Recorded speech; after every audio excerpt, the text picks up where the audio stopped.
दोस्तों नमस्कार। वीडियो में बहुत ही महत्वपूर्ण जानकारी बताई गई है, तो कृपया इसे ध्यान से अवश्य सुनें। सबको यह तो पता है कि युग 4 होते हैं, सतयुग, द्वापर युग, त्रेता युग और कलयुग।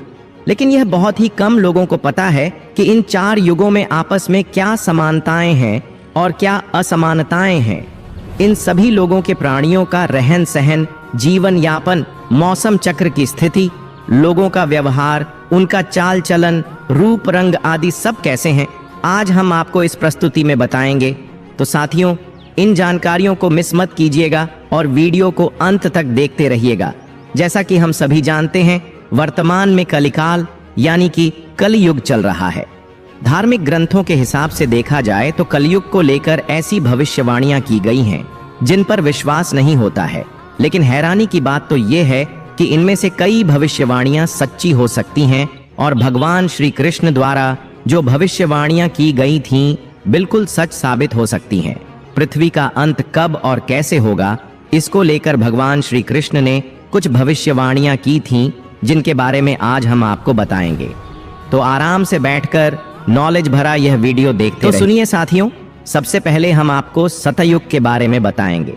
वह युग जब धर्म के 4 पद थे, यानी कि धर्म 100% था और पाप नगण्य यानी कि 0%। इस युग में कोई पाप करता ही नहीं था और इस युग में आश्चर्यजनक रूप से मनुष्य की लंबाई 32 फीट यानी कि 130 हाथ बताई गई है।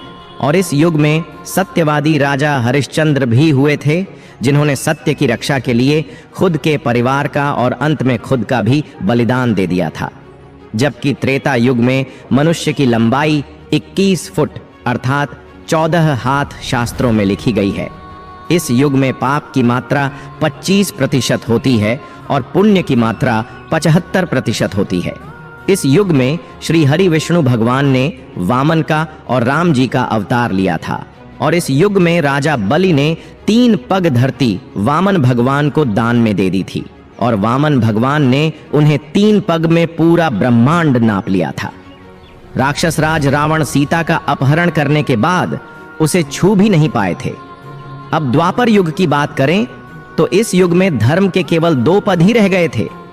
इस युग में मनुष्य की लंबाई लगभग 11 फीट थी, यानी कि केवल 7 हाथ और पाप और पुण्य की मात्रा बराबर थी, यानी कि 50-50%।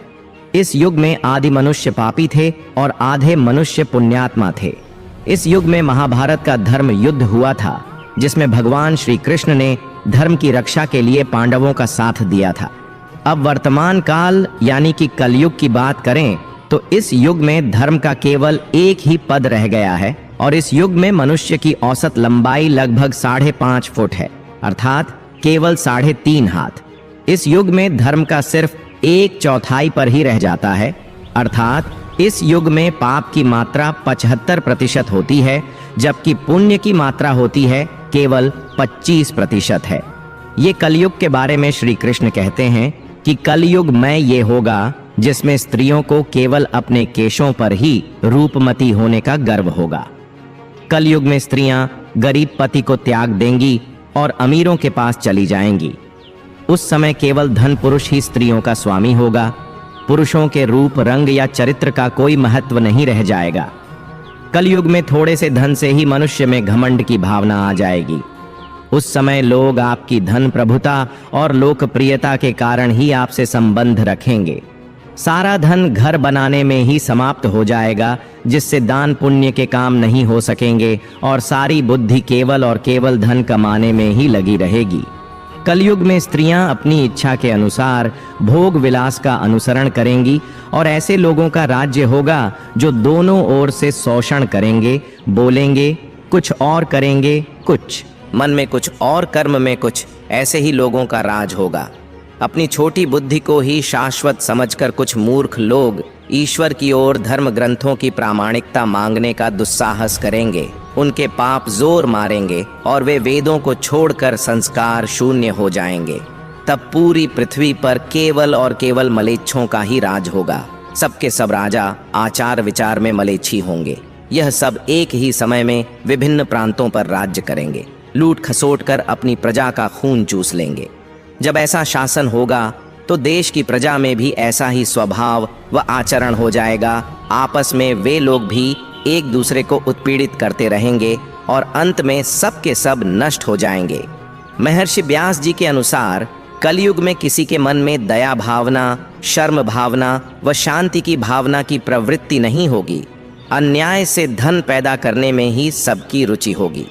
कलयुग की प्रजा बाढ़ और सूखे से हर समय व्याकुल रहेगी। सबके नेत्र हमेशा आकाश की ओर लगे रहेंगे। वर्षा न होने की वजह से मनुष्य तपस्वी लोगों की तरह केवल पत्ते खाकर जी पाएगा और ऐसा भी कई समय तक नहीं हो पाएगा, क्योंकि कुछ समय के पश्चात वर्षा न होने के कारण वृक्ष भी खत्म होते जाएंगे। नाश का ऐसा तांडव बचेगा कि लोग स्वयं का आत्मदाह करने की कोशिश करेंगे। मैं इसी संदर्भ में भविष्य पुराण के अनुसार जब ब्रह्मा जी ने कहा कि हे नारद, भयंकर कलयुग आने पर मनुष्य का आचरण इतना बेकार हो जाएगा, योगी भोगी बन जाएंगे, इस संसार में परस्पर विरोध की भावना पैदा हो जाएगी। ब्राह्मण, क्षत्रिय, वैश्य को कोई नहीं पूछेगा, पर जिनके पास पैसे की अधिकता होगी वे शूद्र भी राज करेंगे। गांव में सभी दुखी रहेंगे। अपने धर्म को छोड़कर लोग दूसरे धर्म का आश्रय लेंगे। देवताओं का भी देवत्व नष्ट हो जाएगा और उनका आशीर्वाद भी किसी को फलीभूत नहीं करेगा। मनुष्य की बुद्धि को केवल मार काट, लड़ाई झगड़ा, गाली गलौज अच्छा लगेगा। इस कलयुग में विभाग को धर्म नहीं माना जाएगा। शिष्य गुरु के भी गुरु बनकर उन्हें अपने अधीन रखेंगे। पुत्र भी अपने पिता धर्म का पालन नहीं करेगा। कोई किसी भी कुल में पैदा क्यों ना हो, लेकिन जो बलवान होगा कलयुग में वही सबका स्वामी होगा। आर्षि व्यास के अनुसार इस काल में अधर्म इतना भयंकर होगा कि 10-11 वर्ष की लड़कियां 13 वर्ष के लड़कों के साथ संभोग करके संतान उत्पन्न करने लगेगी। घोर कलयुग आने पर मनुष्य की औसत आयु केवल 20 वर्ष तक ही सीमित रह जाएगी। मैं ब्रह्म वैवर्त पुराण के अनुसार उस घोर कलयुग में मनुष्य की अधिकतम आयु केवल 3 वर्ष होगी और औसत आयु केवल 20 वर्ष होगी। 16 वर्ष की उम्र तक लोग वृद्ध कर जाएंगे और 20 वर्ष तक मृत्यु को प्राप्त हो जाएंगे। उस समय शरीर घटकर बौना हो जाएगा। कलयुग के अंत में संसार की ऐसी दशा होगी कि अंग कहीं पर भी नहीं होंगे। पूरी धरती बंजर हो जाएगी। तब एक बार फिर से पशुओं से आरंभ हुई धारा, यह पृथ्वी वापस पशुओं में विलीन हो जाएगी। फिर होगा नए युग का आरंभ। साथियों, यदि आपको आज की यह बहुमूल्य जानकारी पसंद आई है तो हमारे चैनल को सब्सक्राइब करें और इस जानकारी को अपने सगे संबंधियों एवं मित्रों के साथ साझा